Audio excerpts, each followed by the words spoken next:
بسم الله الرحمن الرحيم الحمد لله رب العالمين وأفضل الصلاة وأتم التسليم على سيدنا محمد وعلى آله وصحبه أجمعين. اللهم علمنا ما ينفعنا وانفعنا بما علمتنا وزدنا علما. اللهم لا سهل إلا ما جعلته سهلا وأنت تجعل الحزن إذا شئت سهلا. سبحانك لا علم لنا إلا ما علمتنا إنك أنت العليم الحكيم. لله تبارك وتعالى. Assalamu alaikum wa rahmatullahi ta'ala wa barakatuh. I welcome all of you to another gathering of scattered thoughts.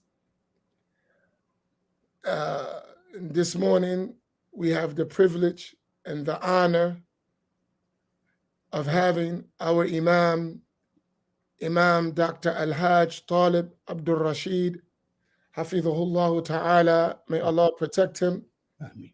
And it's always a pleasure for myself to sit with our seasoned elders. There are some elders who are not seasoned, right? But this is not one of them. And experience, is an extremely important aspect for our future development.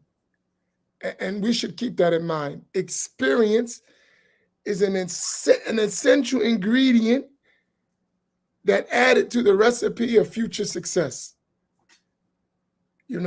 If you learn from experience, you don't repeat the same mistakes, or at least you shouldn't repeat the same mistakes.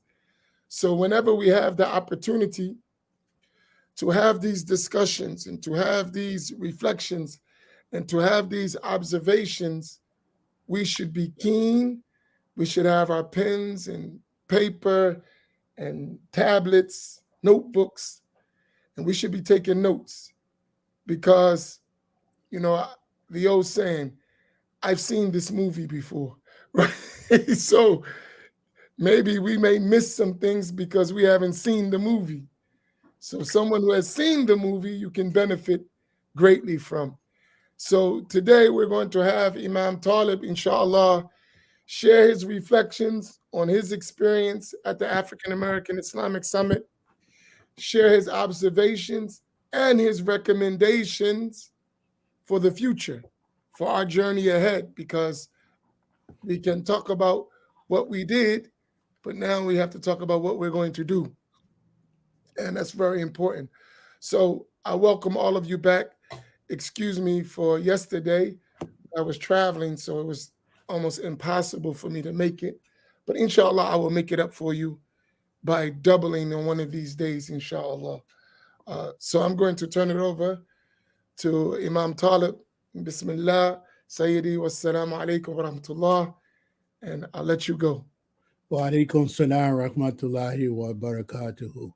A'udhu billahi minash shaitanir rajim. Bismillahir rahmanir rahim. Wassalatu wassalamu ala nabiyyil kareem. Sallallahu alayhi wa sallama wa ala alihi wa ashabihi wa sahbihi ajma'in. Birahmatika ya arhamar rahimin. So we give praise and thanks to Almighty Allah. Imam Amin Muhammad, I want to thank Allah for your invitation once again to be with you and the brothers and sisters who are on the line. And to borrow your language, I'm going to jump right in because we don't have a whole lot of time. I want to thank Allah for the African American Islamic Summit this year. I found it as someone who has attended previous summits and as an elder who has attended previous summits, but I actually had more time in the summit this year than in years past. So apart from participating and making a presentation, I was able to do two things. One was I was able to sit and listen to the presentations of many of the other speakers, which I found inspiring, enlightening, beneficial. And two, I was able to sit and listen to your brothers and sisters who were attending. I just sat there looking around, listening. One of the things that I've learned over the many years of my service and leadership in the African American Muslim community. And what I mean by that, for those who might not know, so I am the Imam, both the religious and spiritual leader of an overwhelmingly predominant congregation of Muslim Americans of African descent. We are 56 years old as an institution. As of 2 weeks ago, we became 56 years old. I've been a member and associated with our Jamaat, the Mosque of Islamic Brotherhood, Masjid Islamiyah, for like 52 or 3 out of those 56 years of our existence. I've been the Imam for the past 33 years. This is my 33rd year. This coming November will make 33 years that I've been the Imam actively, with the exception of 2 years, 3 years ago when I became very ill and had to go out on medical leave. Before I became the Imam, I was the Na'ibul Imam, the assistant to our founding Imam, Sheikh Alam Al-Hajj Ki Ahmed Tawfiq Rahmatullah alayhi. So I share that with you so that you understand what Imam Amin said earlier, how long I have been in the fight, so to speak, how long I've been in the struggle. So when I look at things, I'm referencing 5 decades of experience, not experience watching, experience participating and doing. So again, having said that, as an elder, as I sat in the midst of the African American Islamic Summit, at the end of it, I went away with a great sense of hope, with a great sense of appreciation, not only because I understand all of the work that's had to be put into and making an event like that one successful, and it certainly was successful. And no one should fail to appreciate how much work it is on the part of everyone who made it possible. But also, I came away with a great sense of the potential of the summit in terms of where we need to be heading. So now let me try to be specific with a few scattered thoughts. Inshallah, my thoughts will be scattered, but they will be focused nonetheless. So my first impression regarding this year's African American Islamic Summit is how valuable it is. We are taught as Muslims, we were taught by our Imam, our Sheikh, Imamul Mursaleen, Muhammad ibn Abdullah sallallahu alayhi wa sallam, he taught us by example. Leadership is always by example. The Prophet taught us by example the value of praying, of making dua for ilmu mufid, for beneficial knowledge. And we should remember as Muslims that Allah has taught us in the Quran to pray for hasana fit dunya wa hasana fil akhirah, to pray for the good of this life and the good of the hereafter, to strive to for the best in this life and the best in the hereafter. And we should, and if we understand that, then we should understand that there is beneficial knowledge pertaining to this life and the hereafter. And I found the African American Islamic Summit to be filled with beneficial knowledge in more than one dimension. And again, I came away with a sense of appreciation for the value of focused conferences. We as a people, and during my own comments, I mentioned that we, and I'm going to speak specifically when I say we, I mean our segment of the Ummah, Muslim Americans of African descent in particular. And you need to understand that when I say Muslim Americans of African descent, I mean those of us who are so-called Black American, African Americans. I'm talking about Latinos and people of the African diaspora in the Caribbean, so-called Black Americans, Latinos, people in the Caribbean, because Latinos are from the Caribbean and they're from the Americas.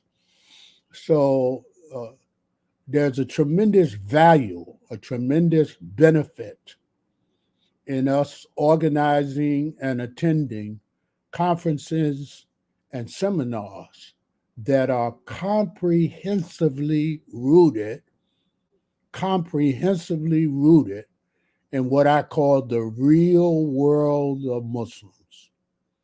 In the real world of Muslims, we are human beings, and we lead a multi-faceted existence in America. And the different facets of our existence are parallel.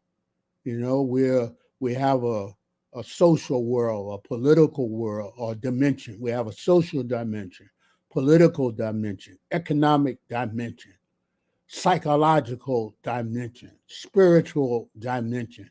All of these are dimensions and facets of our human existence as Muslims in America. Too often times over the years, I've listened to lectures or I attend conferences, and the presenters, they're talking as if we don't have multiple facets to our existence. You know, they only talk about, you know, a religious aspect or, you know, our spiritual aspect. In the meantime, perhaps because that's not their area of expertise, they're not taking into account the fact that we are specifically Muslims in a non-Muslim society. And we are Muslim Americans of African descent.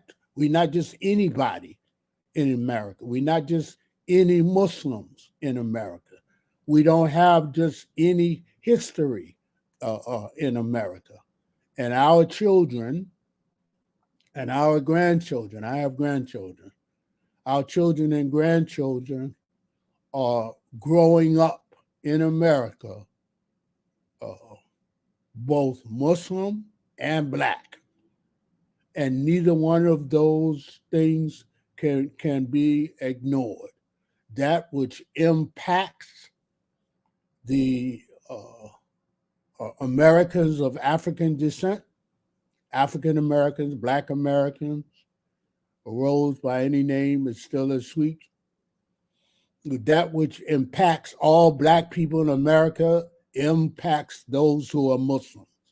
We are from them. They are our family. They are our tribe. We are them. They they are uh, they are us. Since 9/11, our brothers and sisters who are of other backgrounds and other ethnicities. I remember very clearly 9/11, about 2 decades ago, they started experiencing the phenomena of what they called flying while Muslim, flying while Muslim. Yeah, so welcome to our world. In our world, the Black American Muslim world, we deal with walking, driving, flying, being on a boat, and every other kind of reality while being Muslim. So the African American Islamic Summit sought successfully, I think, to look at our comprehensive existence. Depending on, at one point you're sitting there talking about marriage. Another point they're talking about really serious points of fit. Another point they're talking about, incarceration and the impact of incarceration on African American Muslim communities. We're meeting in a war memorial building right up in the hood. That's in the hood. One of my experiences, Imam Amin, I mentioned that this is maybe my third or fourth time to Atlantic City, but I actually got to see more of what Atlantic City looks like as a city this time than any other time I've been to Atlantic City before. Because, my brother was driving me and we, rolling through the hood and going to other parts. Usually when I come into Atlantic City, I only see like the well-known part, the downtown, so to speak, the Starbucks, Atlantic City, that part. But this time I got to move around and look in the neighborhoods. And even the last time I was at the last summit, I came in the evening, so I really wasn't aware that we are across the street from the projects and all of that sort of thing, or down the block. And so this is a real world. Muslims live in a real world. We don't just live in an abstract world. We don't just live in the world of ideas and speeches and concepts. We have an everyday reality. And so again, speaking as an elder, another thought that I had, and is as I was sitting in the summit, it reminded me very much, very, very much of the very first Manna Convention, the very first convention of the Muslim Alliance in North America that was held, again, some couple of decades ago in Philadelphia. How did it remind me of that? It reminded me of that in terms of the atmosphere. 20 years ago, when we had the first Manna Convention, many of those whom many of you now would call elders attended. We were from different Jamaats, different congregations. We had different experiences in Islam, and there was a great deal of spiritual healing, reconciliation. People were crying, people were hugging each other. And I remember looking at the younger generation who attended, and they were looking at us like, what are they being so emotional about, man? But I remember this. Plus, I always have eyes and ears everywhere, because that's what a good leader does. That's the sunnah. The sunnah of the Messenger of Allah, alayhi salam wa salat, is if you're a leader to have eyes and ears everywhere. So even when the young people would be meeting amongst themselves, the up-and-coming and emerging generation, that my eyes and ears in those meetings would tell me that they like didn't get it. Like, why are they carrying on like this? And it was because they didn't understand. They couldn't see the amount of healing that was taking place from the trauma of our experience of being Black and trying to establish Islam in America. And I felt much of that healing and in the atmosphere at the African American Islamic Summit. There was a great deal of love there, great deal of compassion there. When I saw, people flying in, one brother flew in from France. He was sitting at my table. Another sister drove from Texas and whatnot, and they weren't even what you would call African Americans, and they could see the value of the gathering and made it a point. No, I got to be there with my brothers and sisters, and so this is very important. It's very important for us as Muslims. It's very important for us to be aware of what's going on in the society around us. America and the world is still struggling to recover from the trauma, post-pandemic trauma of the past 3 years.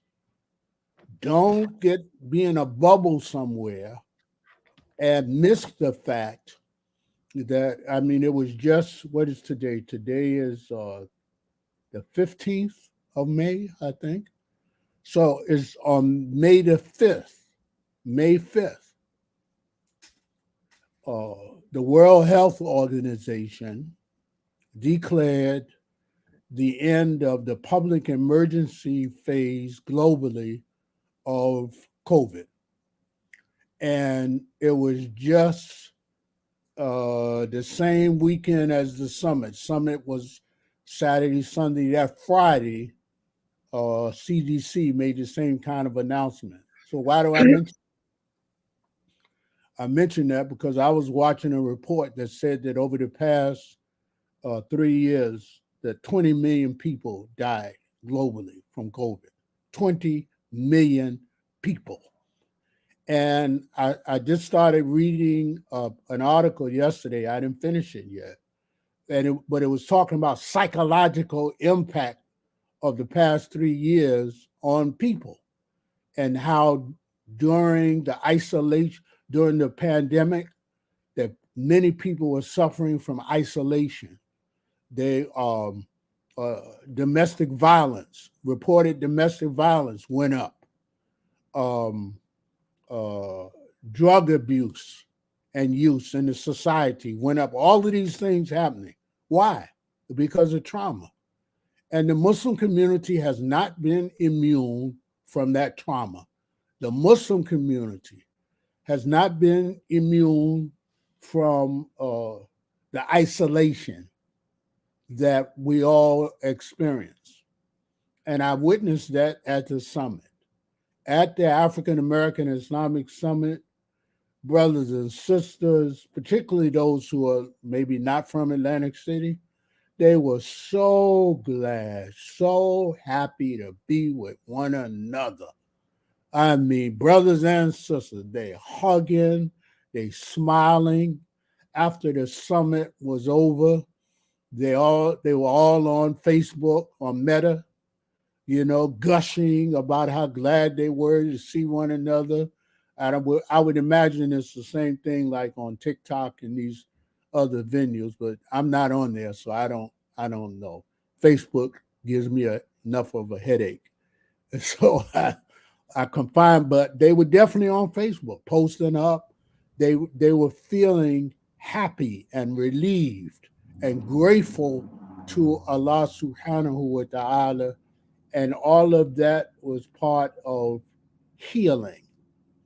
Muslim Americans of African descent are in tremendous need of healing from the multiple effects of trauma in our lives.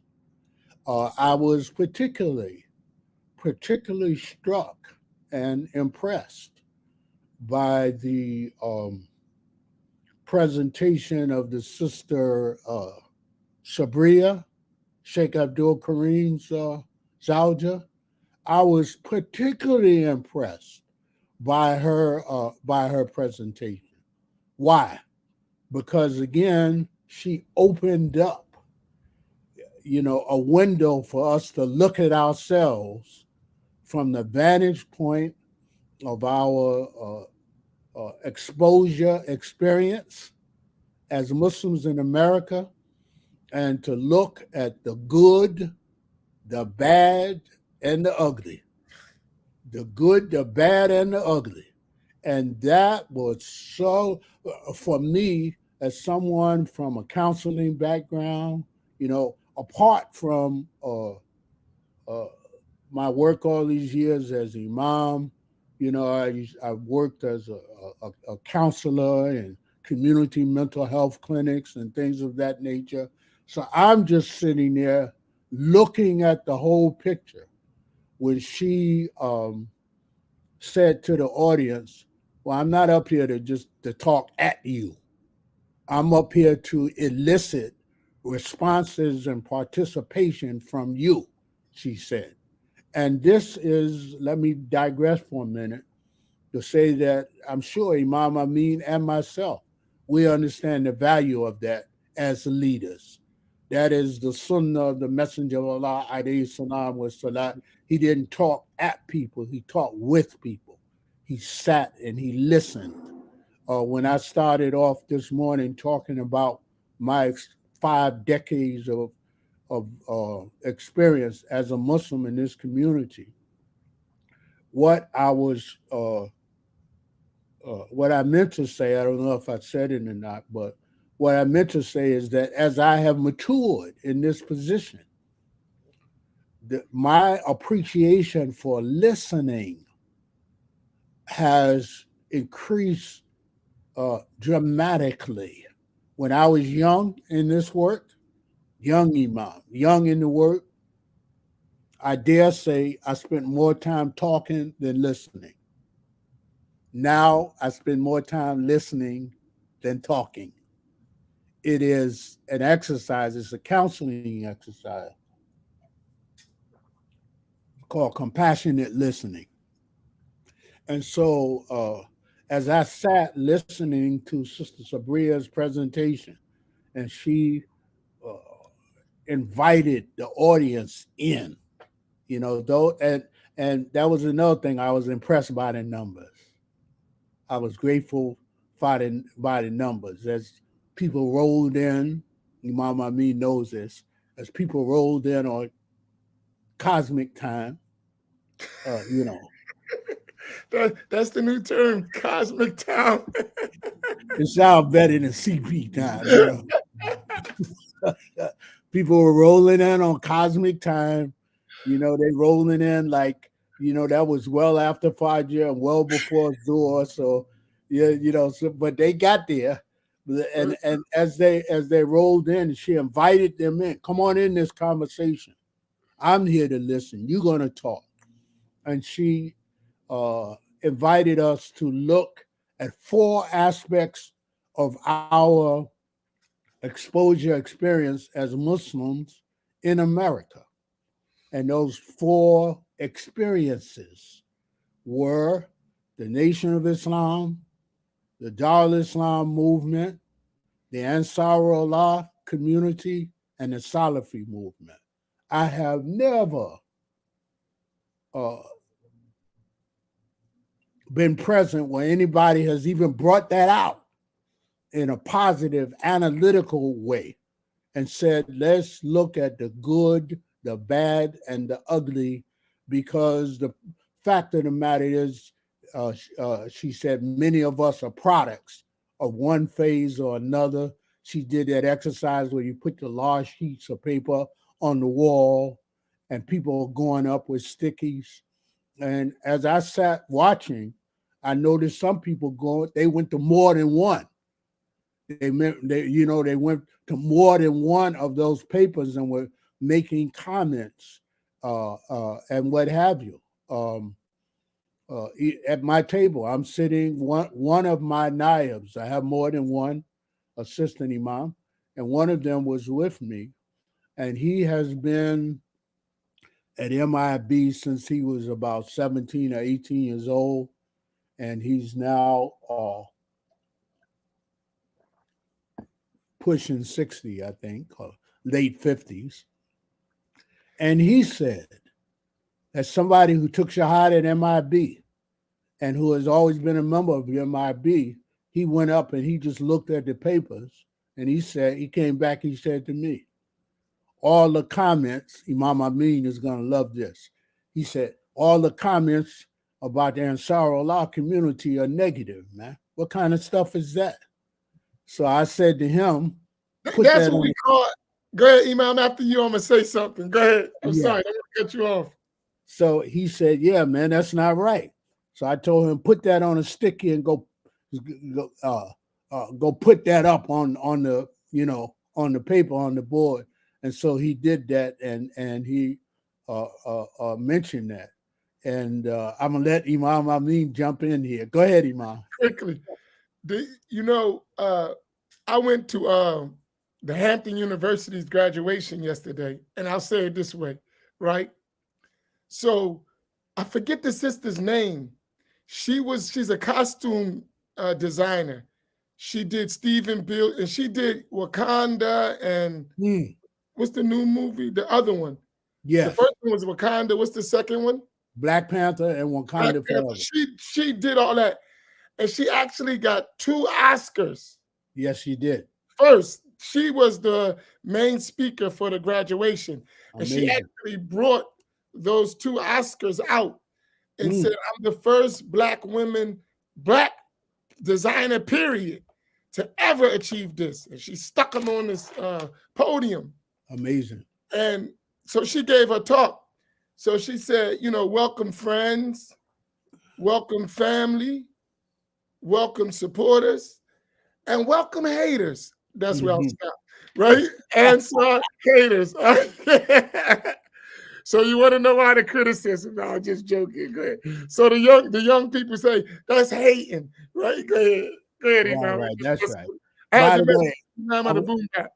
By the way, I'm gonna say this for Imam Amin's benefit because he don't know this, but my associate Imam, Dr. Mikael DeVoe, he took his shot in the Ansarullah community.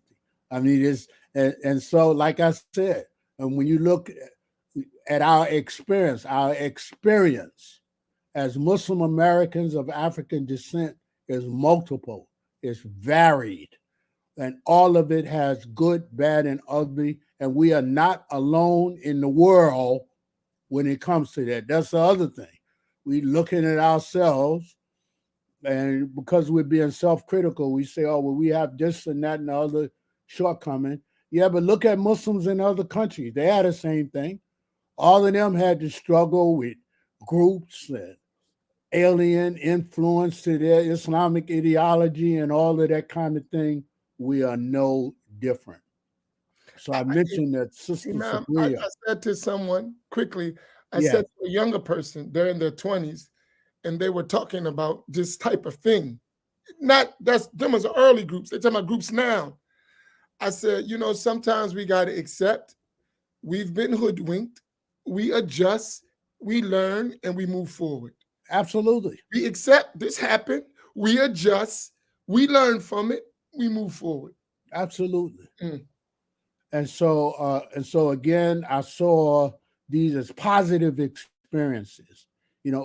For me as an elder, watching your younger, up and coming, emerging generation speaking openly about trauma, and we got to get this stuff straight. That is the way forward. Another illuminating moment for me was listening to a fellow elder, and I'm talking about the queen mother of the Knight clan. You know, as I told her husband came in the next day, I was saying to him, man, you heard your wife preach yesterday? He said, no. I said, man, you better get somewhere and listen to that, man. You know, but the queen mother, you know, everybody in the community know the daughters of, you know, Bill Keys, Nzinga, etc. Very accomplished women. But for me to listen personally, listening to their mother talk about how she and her husband, who have been married for decades, and how they laid the foundation as a family for the accomplished contributors to the Ummah that are their daughters, their 6 daughters. I found that illuminating and uplifting, and I'm sure everyone did as well. You know, there's a phrase that's used in the corporate world. The phrase is best practice. They say we're striving for the best practice, and that's what we need to be doing comprehensively in the Muslim community. When if we're looking at Muslim businesses, we need to look for those who are most accomplished, who have the best business practices, best social practice, best marriage, best practices in holding a Jamaat together in spite of trials and tribulations and all that. We have to look for the best practice amongst ourselves and not assume that the best practice is someplace else or somebody else. You know, I mean, there are those of us, I ain't even got to go there. You understand? That's one of the most critical things for us to understand. Yes. We have to stop looking out for excellence, for best practice, for perfection, for anything, and realize that Allah Tabaraka wa Ta'ala gave us all the tools we need to be successful. Absolutely. And I think that's the hardest thing that we got to get. Listen, we have what we need. Right. And it's not theoretical. It already exists. It's moving, it's operational. That's why we have to increase our contact with each other, bring our hearts closer together. We have to attend each other's masjids, and our leaders have to be in touch. You know, as I've been coming out of, you know, in spite of the strength in my voice, you know, I was really ill a few years back. And it took me 2 years actively to recover from my illness.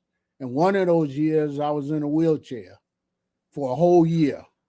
And then I came back on modified duty, as I put it, last June. This coming next month will make a year that I've been back. And so, Imam Amin, I want to say to you, those of you who are members of Masjid Muhammad, you have an Imam who, over the few years that I've known him, he's always reached out to me. He's always been respectful. He's always been open. He's always sought my counsel, and I appreciate that. I'm forthcoming with it because, as Allah Tabaraka wa Ta'ala says in the Quran, the very last ayah of the 6th surah of the Quran, Surah Al-An'am, Allah says, you know, he raises up generations. We are involved in a generational struggle. This is the struggle, the effort, the endeavor to establish Islam in America is a generational struggle. Did nothing start yesterday, nothing going to be perfected today, and we're moving forward into the tomorrow. We have to understand that. We have to identify best practices in the Muslim community, and we have to, as they say in the Black church, we have to lift up that which we identify. You know, we have to give credit where credit is due. We have to bolster each other. And as Sheikh Alama Tawfiq Rahmatullah alayhi, as he used to say to those of us who were his students, he used to say, we have to give each other something to live up to, not something to live down. One of our problems, we always giving somebody something to live down. Oh, I remember when you were so-and-so. Or Can you ain't you this. repeat that one more time, Imam? That's powerful. Yes. I said Sheikh Alama Tawfiq. Yeah, instead of something to live down. And see, these are different. See, this stuff sounds simple, but this is very difficult. When we talk about giving each other something to live up to instead of something to live down. When we talk about realizing that we have excellence amongst us and not just elsewhere. That sounds simple. And I see Sister Nora. Thank you, Sister Nora. She said it's also called industry benchmarking. You know, best practice industry benchmarking. See, but you're talking some difficult stuff. When you talk about people who lack self-esteem as a people, when you're talking about a people who have 400 years of programming, plus 400 plus years of programming designed to make us look everywhere except at ourselves and within ourselves for excellence, for ihsan. And so striving to accomplish these things psychologically, showing each other some love, demonstrating each other the love for one another, compassion for one another, lifting each other up instead of putting one another down. All of these things are of vast importance. So I'm also watching the time. I want to try to hit a couple of more points. You're good, Imam. As long as you, whenever you tired, if it goes 2 hours, it's your time. Okay, it won't go 2 hours, but I appreciate it. Oh, Dad, at least you can't blame me for trying. You know, I'm trying to look up. All right, so here we go. Here's another thing I noticed. So several years ago, one of our Muslim American scholars of African descent, and I'm speaking of Dr. Abdur Hakeem Sherman Jackson. So several years ago, when he published his first book, and it was entitled Towards the Third Resurrection, I think was the title of it. So I remember when the book came out, this is a book not light reading, it's heavy reading. But I remember near the end of his book, maybe even in the last page or paragraph, he said, looking forward, he said that he believed that the emerging generation of African American Muslims would, I think the way he put it was, would be turning in their Islamic development more towards tasawwuf as a critical element of their development and less toward a kind of hardcore ideological, he didn't use the term, but Salafi type of approach. I remember he wrote that in his book. And some of the imams, we were discussing it at that time. Very interesting observation. Wonder what he meant by that. And one or two of the imams even were kind of offended by that. Man, what you mean, man? Astaghfirullah, man. What you mean are people going to be turning more toward Sufism You know, like SOOFISM, Sufism. Sufi. You know, uh, than being on the hawk. I remember these discussions. So, I'm but sorry, man. my response when I read the comment, this is like 15, 20 years ago, something, 15 years ago. I remember saying to myself, he's probably right, I said. And first of all, you know, I need to digress for a minute. Uh-oh. So, as an elder, as I've been maturing over the years, I'm just going to say bluntly, I've seen a lot of people come and go. Seen a lot of people come and go. I've seen a lot of movements embraced by our people come and go. You know, all of this is part of our evolution. It's part of our experience. It's part of our growth and development. So, as I watched from the outside the debate between Salafis and Sufis, all right. So one day I'm sitting listening. You know, man, this really sounds familiar to me. I said, yeah, I'm sitting in my library, in my study. So I went, and in my library, I have a section of what would be called Salafi books, and I have a section of Sufi books. So I pulled the books off the shelf. I turned to the bibliography in all of these books, right? The bibliography was the same. All of the source material, the scholars quoted, all of it was the same on so-called both sides of the argument. Just that the valuable scholars, they were talking about Tazkiyatun Nafs, and the other scholars, they were talking about Tasawwuf. They talking about the same thing. They talking about Tazkiyatun Nafs, purification of the soul, or on the basis of the Quran and Sunnah. So when I realized that as an imam, because I'm one of those people who I try to be at peace with the Muslims, and I was trained as a leader.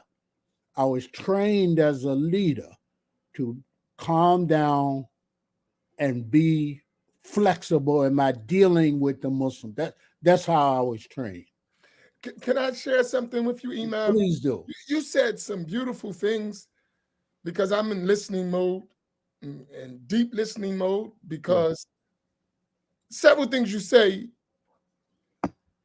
uh, I'm telling you what I'm doing myself, especially with you.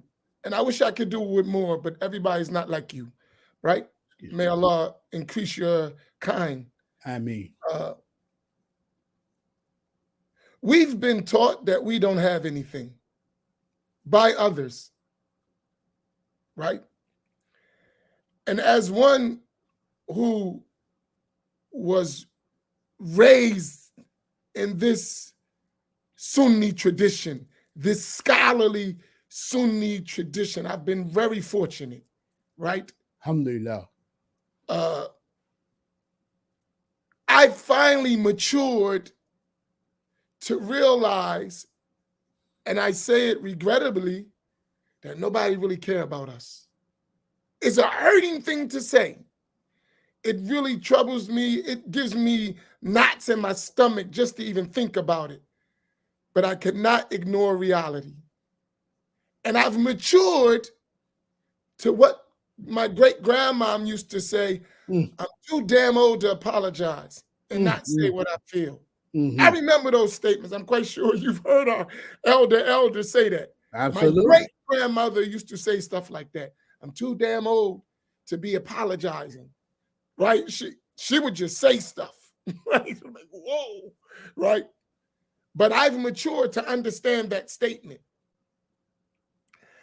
And what I think in relation to what you said, I think we're going to have to get beyond our slave masters' interpretation of Islam. Yes. And I say it straight up. Because they've given us an Islam that has nothing to do with us. Yep. And the problems they gave us are their problems, not ours. Yep. And in order to get to where you at, I think a key element is to realize this ain't my problem, that's your problem. Right. And a lot of us have adopted someone else's issues that are not our issues and made them our issues. So I think this is a key element to solve a lot of these dilemmas, is to say, okay, guess what? We're going to kick them out, and me and you going to deal with the problem ourselves. Let's see where we at. Right. And this is not other people's fault. This is our fault. Right. See, and again, let's be analytical. Sheikh Alama Tawfiq, Rahmatullah alayhi, he used to say, 400 years of programming is not to be taken lightly, he used to say, okay? So when Allah shines his nur on us and opens our hearts to Islam, the Messenger of Allah, sallallahu alayhi wasallam, he said, people are like mines of gold and silver. And the best of them in the Jahiliyyah are the best of them in Islam when they have knowledge. Okay? So again, my teacher used to say, this is the mode that I'm in this morning, Imam Amin. So my teacher used to say, don't think that because you take Shahada, that you go from being the ugly frog to the beautiful prince or princess overnight just because you took a Shahada. See, many of people that's how they act. They act because they took a Shahada, alhamdulillah, man. But no, man, but you spent most of your life as an ugly frog, man. And just because now you're able to embrace a way of life due to Allah's mercy and put on beautiful trappings, that doesn't mean that you're not a work in progress. And that doesn't mean that the impact of our Jahiliyyah, I want to talk about two things now. The impact of our Jahiliyyah as a people. We have a Jahiliyyah, and that Jahiliyyah has impacted us. And my teacher told us, he said, when you look at the Muslims globally, everybody got a Jahiliyyah, man, that they had to come up out of, man. The Muslims in the Arab world, the Muslims in India, the Muslims in Africa, the Muslims in Europe, everybody has a Jahiliyyah that they have to be raised up from, and many of them are still struggling with the residual psychological, cultural, and spiritual impact of their Jahiliyyah. Yes. And now that's my teacher's part. Here's my part. And that which reinforces that. What is that which reinforces that? That the Jahiliyyah in the Muslim lands was reinforced retroactively by colonialism, imperialism, neo-colonialism, and whatever the current equivalent of that is. So when the colonizers, the kuffar colonizers, went into the Muslim lands, the first thing they did was disrupt the institutions, the Islamically based institutions in those lands, in order to make the people more pliable and more easily manipulated and controlled by those same kuffar forces. Don't get it twisted, man. Don't start, you looking at what happened 1,000 and 1,400 years ago in Arabia, and don't be going over to Saudi Arabia unless you've seen the movie Lawrence of Arabia. Allahu Akbar. Now you're getting busy. I ain't trying to hurt nobody's feelings. And if you over there and you don't know that history, if you don't know that the kuffar went into Muslim lands and said all that Sharia and all that stuff, we will allow you your family law. But the rest of that stuff, don't start no mess and there won't be any. And if you get too far out of line, we'll murder you. Okay? And Imam, on this point, when we're talking about everyone has their jahiliyyah, true. Yes. And people are recovering, true. Yes. When we realize our status in these shores of America, yes, and how that is reflected upon the world, and when we realize our own greatness, we will help them get out of their modern day jahiliyyah, which absolutely. they keep pushing on us. Absolutely. That's suited to lead that. Yes, that's we as Muslims, because they follow. Let me help people remember something. See, a lot of times as a people, we suffer from short-term memory loss, man. So let me remind you all of something. Now, I'm going to take this out of the Muslim context. I'm going to put it just in the African-American context. Have you all forgotten the way that the entire world responded to the presidential campaign of Barack Obama? When and those some of y'all wasn't paying attention. You need to go back and look at that. You need to look at when the prospect, just the possibility of this black man from America becoming the president. What was his campaign slogan? Hope and change. And people have forgotten that Obama was traveling, speaking to crowds of hundreds of thousands of people, including overseas. Why? Because there was like, oh my God, man, a black man from America might be, it was naive, but it felt, there was like, and his middle name is Hussein, and they forgot, as my late mother used to say, Rahmatullah alayha, yesterday was Mother's Day, and my late mother, Munira Mubaraka Abdur Rashid, Rahmatullah alayha, my late mother who took Shahada at 79 years old, and passed away at 82 years old. I remember the day after Obama's inauguration, I'm sitting in my mother's room at the nursing home, and she said, "Oh, that's beautiful," she said, "but they need to remember his middle name is Hussein. It's not Jesus." and so, but I noted the response. Now, of course, now he becomes president, he get caught up, in all of the same stuff people is caught up in now. But I remember the global response of a close brother of mine who's been in MIB 50 years. He lives in a part of Pennsylvania where all of just about every masjid has been built and is run and is populated by people from the Indian subcontinent. So they're either, Indians or Pakistanis or this or Bangladeshi, this and that. Excuse me. The day after Barack Obama was elected president, he went to Fajr, as he always did.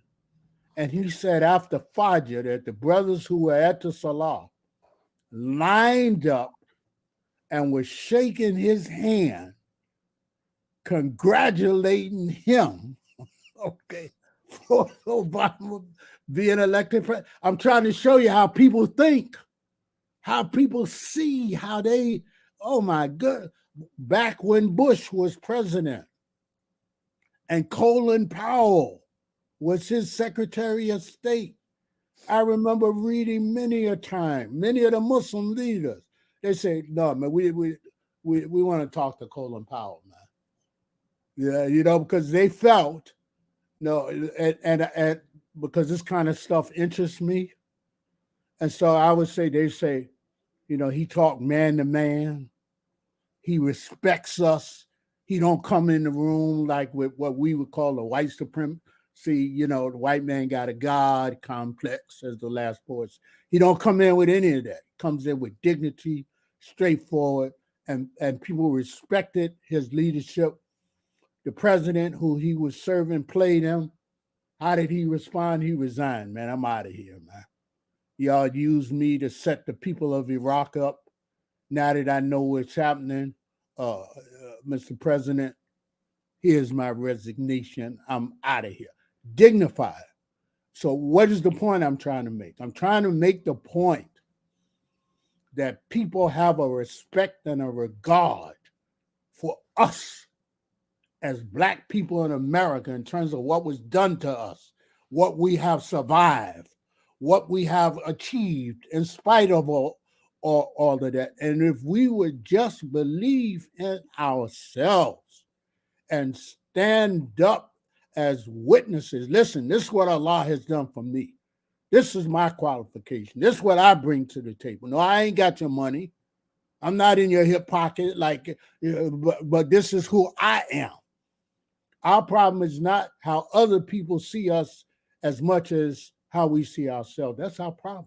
That's what we have to overcome. Those are the psychological, who was it, Naim Akbar? He had that book, Chains and Images of Psychological Slavery. We have to break those chains so that we can fulfill the destiny that Allah has decreed for us as Muslims in America. And then from there, as you said, Imam, have that global impact. Same way everything Black people in America try to do, somebody imitate. They dance the way we dance. They play music the way we play music. They dress the way we dress. And if we would just get that and go ahead and as Elijah Muhammad used to say, accept your own and be yourself. If we would just do that, then there would be a great contribution to the global uplift of Muslims and Islam. See, I think one thing that you mentioned, and when you were talking about Sister Sabria, and you mentioned it about yourself. Yes. I'm all for, and I believe is essential for us working together. Yes. For us cooperating across the spectrum as a people. And I think that's so important. We are a people, and a people has many layers of diversity to it. Yes. I understand that. But necessary, we need our own United Nations within our people before we deal with anyone else. Absolutely. And that entails that whenever we disagree, and some people didn't like my mode. I know that some people in the summit, they like this guy. But I told them before the summit, I throw around the back passes. Be ready to catch. I throw alley hoops. It ain't going to be an easy play. It's going to have curves because we're multi-layered in how we deal with things. And I believe when it's just a play, we're never going to come out authentic. We need room for our ingenuity. You know how we do stuff. Yes. It needs to be flexible so that it embraces that. And what I say with us, we want to ignore the elephant in the room because someone's going to be uncomfortable. And I think that element is always going to keep us back. I agree. Listen, there's an elephant here. It's huge. Let's attack it. Our thing is how we're going to strategically attack it. We're not going to ignore it. And for me, I say, listen, even with these issues that we talk about, which are well known, Sufi, Salafi, you can't ignore it. It's in the Right. heart, it's That's in the right. mind. And guess who put it there? The new slave master. And that's the real elephant. The most beautiful words I've heard in a long time were the words of, what's her name? I gave it to you before. Giovanni, Nikki Giovanni. That's her name? Yes. She was talking to James Baldwin. That was one of her favorite interviews. She was in London somewhere with him. And she said, that was just a beautiful. Did you see that interview? Yeah, it's been a long time, but I have seen it. Yeah. It was in the 70s. It was so powerful because it's as if that was the African American summit held by non-Muslims, right? In one aspect of it, in the 70s. But she said something that I never forget, and it's become a line that just resonates in my mind. She said, the game is still running. The game is still running. And I think we keep missing the game is still running. And when I look at that, I say, let's address the game that's still running. And let's realize that the game is being ran on me and you, right? So they got us fighting over Salafi and Sufi while they are running the same game on us, on both of us. But we won't get past the false aspects of division because they told us we must be divided about that. And then with that, they told us, both of us, that we're not important. Because no matter if you go Salafi or Sufi, you're not in charge. Right. And you better not start acting like you in charge. You better not be self-determined the way that other Muslims are all over the planet Earth and assert your humanity and your God-given right to handle your own business, speak for yourself, name yourself, do that which is in your own benefit, just like every other Muslim on the planet Earth. Let me give you a conversation, because we talked about movements. I'm going to share something to show you what you said. Yeah. Everyone know I'm not of the Salafi Wahhabi mode. Everyone who know me know that, even them. That's not hidden, right? But so we ain't talking about them. Right. I'm talking about Sufi side. Ash'ari, Maturidi, Shafi, Hanafi, Maliki, Sufi, that side. When I started this, one of my own teachers who I studied with for days, for years, they made a campaign to slow me down. These are all Arabs, no Pakistanis, no Bengal, Arabs. I studied with Arabs, right? And so they sent several of the sheikhs to me, my own teachers, because I wasn't in line. I don't know what the heck in line means. I learned what in line meant. It had nothing to do with religion, right? But they put a religious coding on it.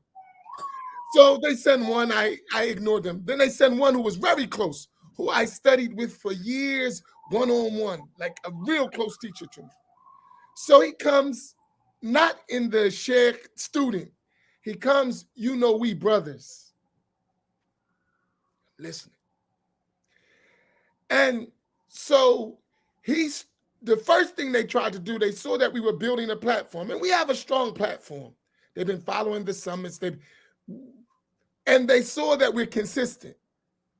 So he said to me, I never forget this. He said, I want to help you with your work. I said, mashallah, let's do it.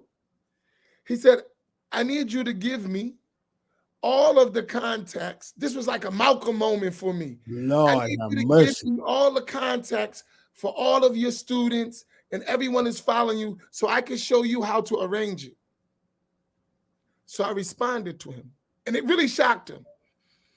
I said, okay, I need you to give me all your contacts and all your students so I can show you how to arrange them. And he was frozen. He didn't expect me to say that. He said, no, one thing at a time. I said, okay, then you go first.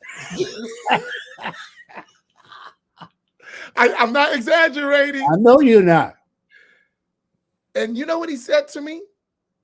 And it hurt me. I understood it, but it hurt. It really, because we are close. We haven't been close since. He said to me, you're bold. And he didn't know that translated to me totally different. What that said to me is the big N word, who do you think you are, boy? That's what he didn't say that, but that's all I heard when he said, you're bold. Who are you to think for yourself, to be empowered, to have dignity, to have honor when we taught you, boy? He didn't say that. But what that one word, those two words, you're bold, that's what I registered. And guess what? He's never talked to me since. Ya Allah. Ya Allah. He said, I'll get back with you. I need to reconsider. And obviously what he was saying, as Malcolm said when the FBI came to him, I don't know who you think you're insulting.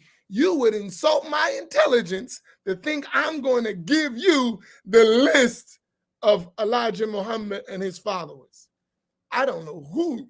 That shows me your lack of intelligence because you haven't been observing me, because I'm not going to do that. You're right. And that was my moment. I ain't talking to the FBI. I'm talking to a teacher of mine. Yeah, I understand. Imagine the pain of that. So, and this is what I mean, Bob. There's a real world out here. See, and again, our people here, and I think I mentioned this as the summit. See, there's world and there's real world. So in our abstract world, as Muslims in America, we are having conferences and giving lectures about important but grand level, things, while our young men are being locked up and joining gangs as Muslims. The Muslim community, I don't like to, I'm just saying, functioning as a lawless community when it comes to marriage and other things, lawless. You know what I mean? People running around doing what they want to do, exploiting women. There's no, for the most part, Muslim police force, to roll on. There's a condition of lawlessness. So here's an example. Let me give you an example. This is from my real world experience. So I'm retired now professionally from 40 years of work in the jails and prisons of New York. 40 years. My last year of the work before I retired as a Muslim chaplain, I'm in a famous New York City jail that's called the Tombs. It's in Manhattan, right back next to Manhattan Criminal Court. Man, what a horrible place. So one day during Ramadan, the brothers come to me and they said, Imam, there's a problem. We need to let you know about a problem in the jail. I said, what is it? So they said, well, we have, Bloods and people like that. And we said, yeah. They said the blood leader is a Muslim and he's African, they said. I was like, what? So I said, okay, well, point him out to me the next time he go by, So they said, okay, the next day, they said, there you go, right there. So he looked over, and so I said, come here, man. So he came over, gave me salam alaikum, wa alaikum salam. I'm looking at him. He got a tribal initiation scars on his face. I said, what's your name, man? He looks at me with great arrogance. My name is Umaru, he says. Oh, Omar. Okay. Where you from, Umaru? I'm from Mali. He said, oh, yeah. Okay. So you born in Mali? Yes. Raised in Mali? Yes. I said, your family back in Mali? He says, yes. I said, I need to ask you a question. He says, yes. I said, does your family know, your Muslim family in Mali, know that you done come all the way over here to America to be locked up in jail like a criminal, like other people? Does your family know that? He looked at me, looked me right in the eyes, dropped his head. And he says, oh, Imam, why are you sweating me? He says to me. I said to him, I'm sweating you because instead of you running around the jail carrying on, you need to have your behind. It's Ramadan. Do you know that? Yes. I said, you need to have your behind in here with the other brothers praying and trying to get some of those sins up off of you. All right. So I'm just using that as an example. Here's a Muslim African immigrant, born and raised in Muslims, amongst Muslim family, and he's here in America, okay, a blood leader in a jail in one of the major cities of New York. I mean, major cities of America. And if I had gone, I could have gone to Philly. Like, I'll be transparent. People didn't know me. I had a son that could get some time. So my son got locked up in Pennsylvania. He's in his cellmate is another Muslim from Philly. Okay. So my son told me he's in the cell with the other Muslim. The other Muslim is saying, like, hey, man, how many surahs do you know? And let me hear your tajweed, man. Come on, we're going to work on this stuff. And I'm just like, this is our reality, man. This is our reality. In the hood and out of the hood. Once, several years ago, the brothers, we in MIB at Fajr. We're sitting in Halakha after Salatul Fajr. We hear somebody ringing the bell to trying to get into the masjid. So I sent one of the brothers down, go see who that is, man. It's early in the morning. Who is that? So we hear we're on the second floor. He's down on the first floor. We hear a woman's voice. She's talking loud. She's crying profusely. Brother comes back upstairs. He says, this is a sister. She looked like she Bangladeshi or something, he says. I said, well, what does she want? He said, well, she was in Harlem, coming from a party. She'd been out all night partying in Harlem. And she happened to pass by the masjid. We have a speaker that's external to the masjid. So she happened to pass by the masjid and hear the end of the salah, okay? And then she heard us sit down in halakha. So she comes in the door crying, oh, may Allah forgive me. My parents would be so ashamed of me. I have no business. I mean, she gone through all of that. And she asked for permission. She said she just wanted to sit in the lobby of the masjid for a few minutes to get herself together. I told her, brother, yeah, let her sit down. See, this is the stuff that Muslims are going through in America. Muslims, children of Muslims, not just African Americans, Muslims down in NYU, jumping out of the window because of their grades. Muslims who are in prison and doing drug offenses, Africans, Arabs, and I could just go on and on and on. And that's but if this is what started happening. My last 2 years or so working in a jail, and I was younger, I had better health, So I would, during Ramadan, I would be running back and forth between the horrible place, the tombs, and MIV. I'd be down, I'd be in the tombs, break fast with the brothers, lead them in Maghrib. Then I'm running uptown because I got to be up at MIV for time. I'm going through that. So my last couple of years, I started telling the brothers, listen, man, y'all going to have to pray Maghrib and Isha and Taraweeh by yourselves, man, because I got to get uptown, man. I can't be two places at once. They say, okay, Mom. So I asked them, these are Muslim young men, Black, Arab, etc. I said, how many of y'all know something from the Quran? Several hands go up. I asked them, how much of the Quran do you know? 1 juice, 3 juices. Okay. They locked up in jail for the same reason that everybody else is locked up. Okay.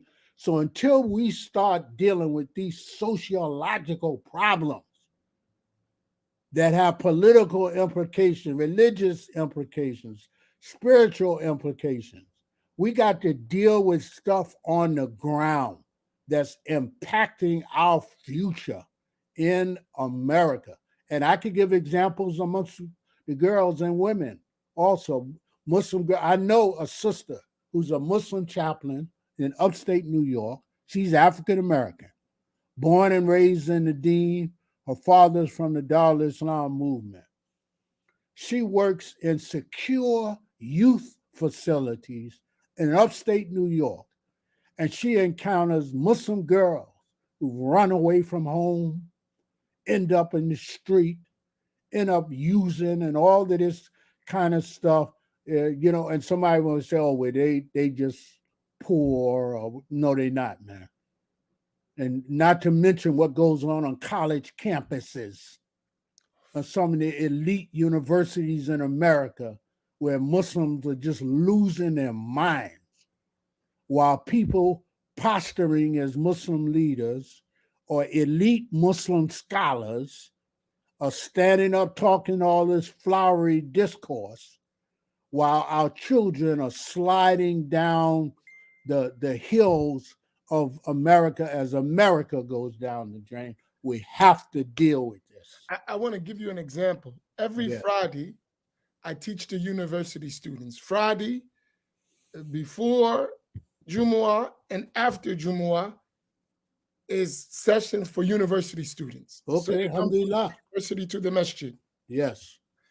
And unfortunately, they're predominantly immigrant. Ya Allah. Pakistani, Arab, Bengali, very few African Americans, if any. Mm-hmm.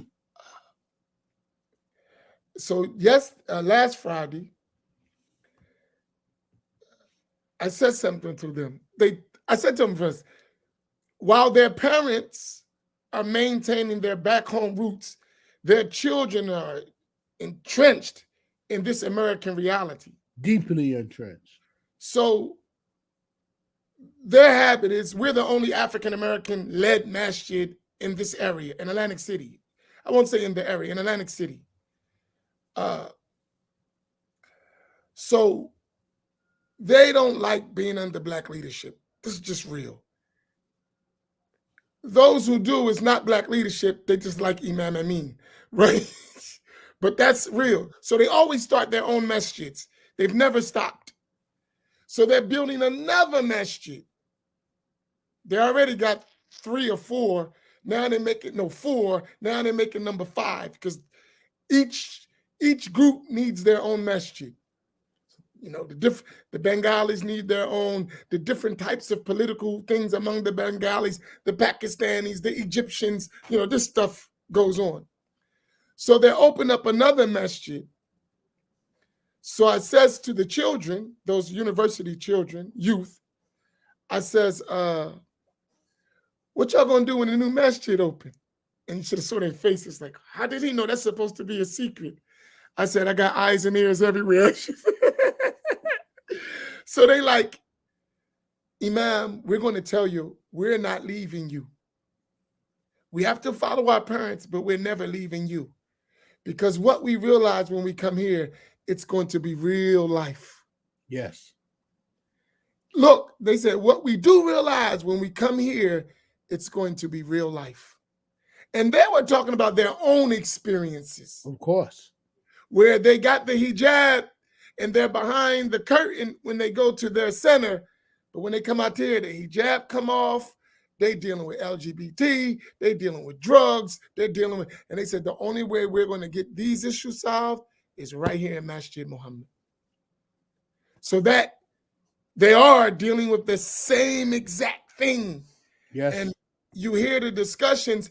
It took a while for them to get to the point where they felt safe talking about the stuff they go through.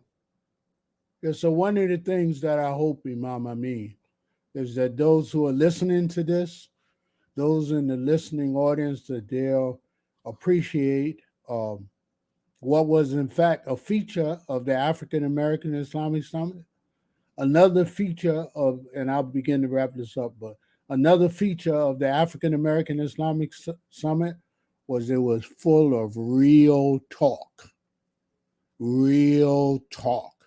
And the masjids, or the masajid throughout America, must be places where Muslim young people, the Muslim youth, elementary school, high school, college, they should be able to go to the masjid and the imam's khutbahs are real talk and the halakas are real talk, so that these young people can find an oasis, a refuge of God-centered thinking, taqwa-centered thinking, to help them resist the bombardment of their minds and souls that's going on outside the doors of the masjid.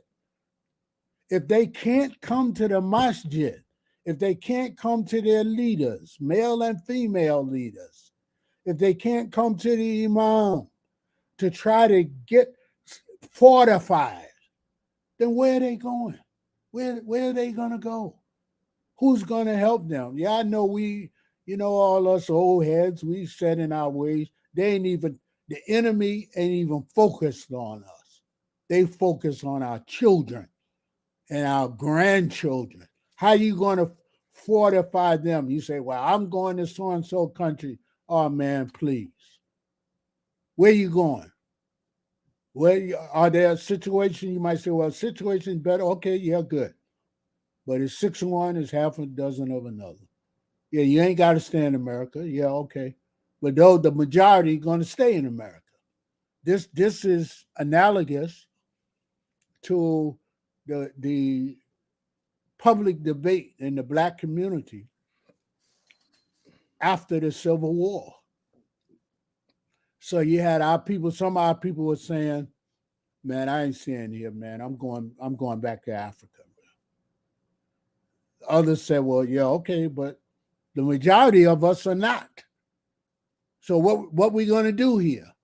How are we going to deal with this? Without going into great detail, this is, I referenced this or implied this at the end of my comments in the summit when I was talking about beware encouragement in the Black American Muslim community toward the formation of a talented 10th. Allah. See, you have to know African American history. You got people, they don't know our history as a people in America, man. And they might know about W.E.B. Du Bois, who was a great mind, great scholar. And his, whole thing was, well, we need a talented 10th. All the leadership needs to go to people who are like me, the elite, college educated African American. Yeah, okay. Mm-hmm. Overlooking the fact that elites are never the ones who foment revolutions. The educated do, but not the elite. And then people don't know history. They don't know tremendous enmity between W.E.B. Du Bois and Marcus Garvey. Mhm. And most of the enmity came from W.E.B. Du Bois' side. And then when Du Bois ran up against that wall that any black man is going to run up against, he said, man, later, he packed his bag and moved to Africa. Man. See, we need to, that's another part of our, now in the generation, say before my generation, the generation of African American Sunni Muslim tradition in New York, in Philadelphia, in Pittsburgh, in Cleveland, in Newark, that tradition, the Sunni tradition amongst Muslim Americans of African descent. You could go to their Masjid, and, all of these pioneers, Sheikh Wali Akram in Cleveland, Sheikh Dawood in Brooklyn and New York, Sheikh Nafi Muhammad in Philadelphia. There's a whole list of them. You go into their Masjid, yeah, they teach you the Salah, they teach you Tahara, they teach you, whatever level of fiqh, the comprehension was on at that time. But you could also learn things about yourself as an African American in many of these. They had like Sheikh Nafi Muhammad, Rahmatullah Alayhi, our ancestor, the father of the Imam Anwar and their father. You go into their masjid in the 50s, right? They were teaching for Black history from J.A. Rogers, man, in the masjid. Because and this is something that I've noticed. I haven't written the paper yet, though I do cover it in my lectures. I haven't written the paper yet or the book yet on this, but I've noticed in comparing people in the Muslim community, leaders in the Muslim community, on the Sunnah and not, sound Aqidah and not. One thing they had in common was they understood what the great 19th century abolitionist David Walker, what he called the wretched condition of the Negro. And anybody back then who claiming to be a Muslim, they might have beef with one another. Oh, man, your Aqidah is whack, man. He said, oh, yeah, okay, well, we can argue about that, man, but here come the police. You know what I mean? They all of them understood that Allah had guided them to Islam as they understood it for the purpose of lifting us up out of this wretched condition in America. Now, is there anything that we can do, together to try to help? So here, let me use New York as an example. So in New York, Sheikh Dawood and the other leaders who were affiliated with him.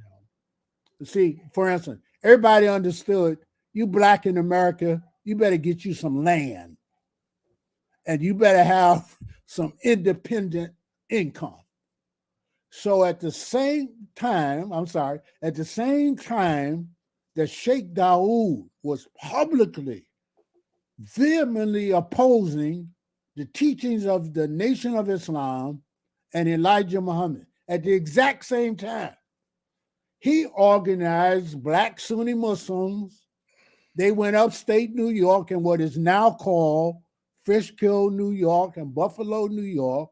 They putting their money together. They buying land. They trying to have Juma. You know what I mean? They doing all of it. At the same time, Elijah Muhammad was telling his followers, listen, man, the white man got to give us some land in the South because we deserve the land and we got to be independent. See, that now, 21st century America, Muslims running around don't own anything, no land, no nothing there, but everybody got a mouthful of rhetoric. No sense of self determination. And so then other Muslims come here from abroad and they look at us and they say, man, what's wrong with y'all, man? In this land of milk and honey, y'all, because they don't understand about institutional racism and all of that. So it's just what you said, Imam. In the background, I ain't trying to start no trouble. But when you go in the background of Masjid, there should be a recording playing of Michael Jackson singing. All I want to say is they don't really care about us. And here's, I'm sorry if that hurts the feelings of some of y'all pristine Muslims out there. I say this. We deal with real talk. You are having, and that's what I love about you. Whether you disagree or agree, you can have a real talk. Yes. And I've known that from the first day I met you, the times coming to visit you, sitting in your office, talking to you. I know no matter where, and talking to others, because we know this work is a lot of work. Yo, love. People look at the summit and they don't realize how many years go into doing that. That doesn't happen without years of work. That's not some overnight stuff. That's years of building relationship, years of tearing down walls, years of disagreeing and fighting and coming back to the table, years to do that, right? And what I've noticed from you over the years, that you love us. Yes, I do. And as long as that is there, we care about us, we'll be all right.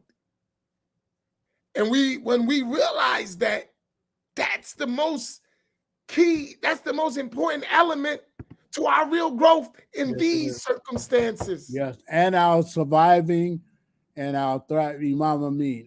Number one, you're absolutely right. But I'm saying to you, and I want everybody to hear me, okay? Yeah, and not only am I that way, but I'm trying to model that. But I'm trying to model that for your generation. There are things that myself and other elders have learned over the decades. We're trying to pass it on. Man. One of the things is you can disagree, but you ain't got to be disagreeable, man. Disagree, yeah. If you're going to disagree, yeah. Sit down with some love and be firm and close the door. Keep other people out of our business and sit down and let's come to terms with one another. Okay, we know what we disagree on. What do we agree on? And then what we're going to do, and you asked me, and this is how I wrap up, you asked me like the way forward. The way forward is, one of the ways forward, you got to realize talk is cheap, man. Talk is cheap. And we are in an age now of talk. Talk. People talk all the time. They're all on social media. They all talk, very little work and very much talk. You need to stop talking so damn much and roll up your sleeves. And I'll say to the brother, I'm talking to the men now. You need to stop letting the Muslim women outwork you, man. Oh my goodness, you opened up a whole conference. That's a conference. Stop letting the Muslim women outwork you, because our women, they want to see change. They want to see progress. They dealing with what's real. What's real is our children and grandchildren. And they're not going to put up with so much rhetoric. And they're working hard. I watched the women at the summit. I repeat, I know what I'm looking at. I know what I'm sitting there looking around. Okay? Dr. Isam Bagby was at the summit. So he and I, at one point, we were talking. Imam Amin, at one point, you said in the summit, you was getting ready to try to raise some paper. And you were saying, man, this costs money to do this. You can't do this on a hope and a dua and a wish unless you're making dua for some resources. You said that. All right. And then Queen Mother Night, she repeated it the next day. I heard her. So Dr. Bagby and I, we were talking about when he was on a panel, you asked Dr. Bagby, how many conferences did MANA have? And when was the last one? The last MANA conference was in 2008. So I reminded Dr. Ihsan that those two MANA conferences, 2008 and 2006-07, those conferences cost like $50,000 a piece, man, to put on. Back then. I'm afraid to ask what it costs now. But then everybody want to come. They want a quality. Yeah, so let me say something about Hajj Malik al-Shabazz, rahmatullah alayhi. I'm laughing to give you, I'm laughing. Yes. And there's a saying in Arabic, fil ishara ibara. My laughing is an indication to a clear expression. Okay. So let me give you some. We're going to talk more about Malcolm X next week, okay? Okay. So I got Malcolm X stories that this younger generation, stuff they don't know, all right? Because they only know the rhetoric. So when Hajj Malik al-Shabazz, rahmatullah alayhi, after his hijrah from the Nation of Islam, and now he's on the Sunnah, and he and the brothers and sisters with him, who are a relative small group of people, they're trying to forge a new path. And so they're organizing on two levels. They're organizing as Muslims, working to get their Aqidah together, get their Islam together. That's why the first thing they formed was the Muslim Mosque Incorporated. And he had a couple of his students, including Sheikh Tawfiq, who that's how they ended up at Al-Azhar, all right, because they getting their Islam together. Then at the same token, because of Malik Shabazz's capital in the Black community, right, they start moving to organize the Black community broadly. So they would have meetings, Audubon Ballroom, here and there, other places, and they called for the Black community. Black community came out in larger numbers, answering the call of Malcolm X, Malik Shabazz, in a level that you don't see people responding to imams putting out a call nowadays. So they would be in there, I'm not saying this because I was there because I was young. I'm saying this because all of my teachers and elders in MIB, all of them were there, right there with him.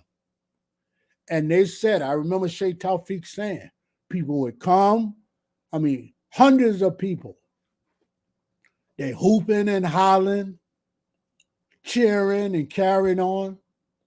Then at the end of the day, when the facility had to be paid for, that oftentimes Malcolm and the people with him, they would have to go in their pockets to come up with the money or the balance of the money to pay for the facility that they had to rent, trying to organize them because people were coming for talk and not work. Imam, they wanted to receive but not give. I'm telling you, this is the God's honest truth. Imam, that's 1965. Yes. That's 1964. Right. Yes. Right? Because remember, we got this long journey after establishing those organizations overseas. Yes. And this element is so important because we're quick to talk about Al-Hajj Malik Shabazz, and we remember that and we love him. But one of his biggest complaints if you study his last few years, was, hey, it sounds great, but we need money. Yes, buddy. And I was listening yesterday, me and my wife were driving back. This is I don't want to go into this long discussion, but I was, I've been on. Well, we got to wrap it up. We got 5 minutes. Right. But Sister Betty Shabazz, they interviewed her after his death.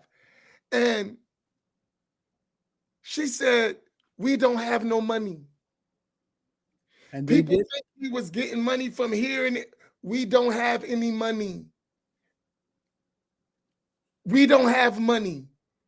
And I thought about that. With all that sacrifice, with all the work, and his last letter that he wrote the night before he died, he wrote to Sayyid Ramadan's father. Yeah, Sayyid Ramadan. Sayyid Ramadan. Right. And he said, I don't have money. And he talked about how the Saudis let him down and how everybody promised him but gave him no money, no support. That, to me, as I see all we're trying to do, we're still having that conversation. And I think the mistake we make is not putting that conversation out front. Yes. You want to do all this stuff, but this stuff costs money. And what happens is that many of us who are putting up that money, we have to be encouraged too, because we can get burned out because it's a heavy load. Yes, it is. And you said that, but I think that's an emphasis, but history will teach us that. And that's why I asked the question about manna, because if you don't take care of multiple issues simultaneously, you're not going anywhere. Right. It can't be just a one-trick pony. We have to do multiple things on multiple levels, and that's why it takes everyone realizing their expertise. Like, somebody got to say, this is my area. This is what I'm good at. Right. One young brother said to me, he said, Imam, you do your job, I'm going to do my job. My job, and I don't got to worry about yours. But you're going to learn from my job, and I'm going to learn for yours, and we're going to get it done. It was a younger brother told me that. And I never forget that. He said, you don't got to worry about my job. Tell me my assignment, and I know how to project manage. You don't got to worry about me. And just like I don't got to worry about you, because I know you're going to do your job. Together, we'll get the job done. All right, they got a request, Imam. I don't mean to put no more on your plate, but black folk, they always can figure out what you can do, Imam. They would like you to join the Black Imams Roundtable. So I don't want them to think I'm ignoring them. That's something you have to decide. I can respond to that right away. For you. Yeah, I can respond to that right away. I'm always available as a resource. Right. And as an occasional guest, I can't do anything more than that. I'm still, I'm now in, and I'm praying that Allah will keep me around for a while longer. But you have to understand, I'm like I'm at the tail end of my life now. I'm not at the beginning anymore. And my health is not what it has been in the past. As I was telling my Jamaat, you're not going to see me out there leading demonstrations and all of that stuff I did for decades. I can't handle it. I have a Jamaat here that I'm trying to take care of, men, women, children, young people, elders, in a 56-year-old congregation, as well as trying to take care of my own health and my own family and myself. I've now learned since I came back in June 2022, my life is different now. My health is my priority. When you see me get on here with Imam Amin, he's still young, he's full of energy and stuff. When I'm finished, I have to go lay down, man. I'll be fired up. And after the summit, it took me 3 days of rest just to recuperate from the summit. May Allah preserve you, Imam. So I appreciate it every now and then. And so what I need for you all to do as elders, as an elder, I need for you to support Imam Amin and those other imams from your own generation. And he knows he can all. I'm just a phone call away. You know what I mean? But I am trying to be more measured. I tell you all something. Those people who know me know that my last wife that I had, I was married to 12 years, and she died from cancer. So I remember, Rahmatullah alayha, when I was sitting in the summit and I was listening to all of this talk about polygyny, right? So I remember one time, and this is a whole nother conversation I didn't even share with you all, an observation I made listening to all the polygamous talk in the summit. I said to myself, y'all talk like nobody practicing polygamy in America except Muslims, man. Muslims are the minority of people practicing, but that's a whole nother conversation. But I remember my late Zawja said to me one day, she said, just out of the blue, she said, I don't mind you having two wives, but we really going to have to talk if you're thinking about taking a third one, she said. So I looked at her and I said, wife, what are you talking about? It's just me and you here. What? She said, no, you have two wives, she said. I asked her, who is the second wife? She looked me right in my eyes and she said, your laptop computer is the second wife. And she said, and sometimes she said, you spend more time with that second wife than you do with me. So if you're thinking about a third one, we're going to have a all right. So we didn't even talk about that. We didn't even talk about the needs of the imam, your imam who you love, who you be patting on the back, and all of that kind of stuff, and talking about how great he is. You need to have your sleeves rolled up, working to help him. This is the meaning, according to the ulama. This is the meaning, the ma'na, the meaning of the statement of the Prophet sallallahu alaihi wasallam, where he said, "Ad-dinu nasiha li a'immatul muslimin." He said, the deen is sincerity and sincere advice to the imams of the Muslims. And when you look, you ain't got to be no scholar in Arabic. Get yourself a copy of Sahih Bukhari translated in English, Muhsin Khan or the others. Look at that hadith, and they give you the meaning in parentheses in English. They said that the meaning of sincerity and sincere advice to the imams is one, to help them in their work of calling others, the people, to Islam. And then, that's right, get it up there. And then two, to pull their coat if they are heedless. That is to say, talk to your imams and talk with them instead of talking about them. Okay? This is your elder talking as I sign off. This is what I need for you all to do with Imam Amin and the others. I need you to take care of them. I need you to help them. I need you to put up your money. You want nasiha from me? This is my nasiha. My nasiha is, you know what kind of imam you have in Imam Amin, but you have to ask yourself, what kind of follower does he have in me? You know what characteristics you want him to have. You know how much you need for him to be reliable and consistent and all that kind of thing. You need to be reliable, consistent, as it says, please support Masjid Muhammad. Give up that money, as we say at MIB every Juma. Every Juma, you go to MIB Harlem on YouTube, we always say we are not supported, you know what I mean, by any agency, foreign or domestic. You know, we rely on each other. Okay.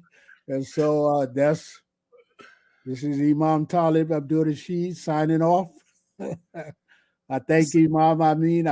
I ask Allah to bless us, forgive our sins, and to reward us and to reward the Imam. And you all, please keep me please keep me in your du'as. When I was laid up in the hospital after having had surgery and stuff, I always tell people I was sustained by the du'as of the believers.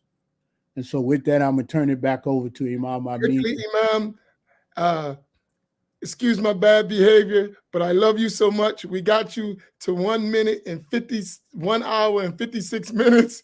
I'm going to stop before we get to 2 hours so I can.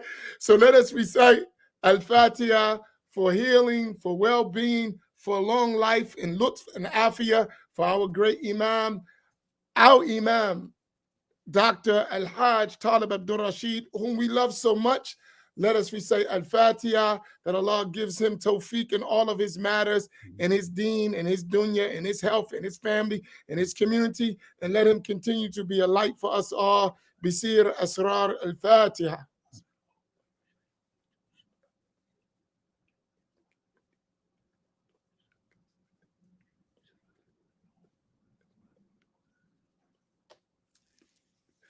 Jazakumullah khaira, Imam. Thank you very much. And we're under 2 hours. Thank you. Allah Akbar. Assalamu alaikum.